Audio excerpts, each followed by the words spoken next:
እግዚአ አካላዊ ቃል ያደረባት ጸሎታችን የምታሳርግ ድንግልናዋ የሚያስተምር ብርሃን የሰፈረባት ደመና መንፈስ ቅዱስ የሚገባት መንገድን የምትመራን የምታሻግረን የኃጢአታችን ግንብ እንዲፈርስ የምታማልደን ርስት የምንወርስባት ሞት በሷ ላይ ስልጣን የሌለባት በክብር ያረገች እናት የእግዚአብሔር ታቦት ይሏችኋል ማርያም ናት። አንዱ ባለቅኔ እመቤታችንን እንዲህ ብሎ ከተቀኝቶባት ነበር። እመቤታችንስ እንዴት ያለች የምትደንቅ ናት! ሰማይ ሙሉ ጎመር መና ይዛ ደሞ ፍርፋሬ እየለመነች ራበኝ የምትል በል።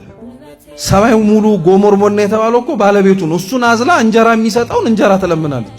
ከእመቤታችን ከቅድስት ድንግል ማርያም በቀር የትህትና ውሃ ልክ ማነች? እስኪ ጥሩልኝ። ማን አለች? ሌሎች ጌታን ለመውለድ ሲዘጋጁ ገረዱ በሆንኩ እያለች የተመኘች ምኞቷ እንኳን ትሁት የሆነ ከእመቤታችን በቀር የትህትና እናት ማነች? ኧረ ቀረብ ብለው እዋት ባካችሁ። ለመናዋ ወርቅ ነው።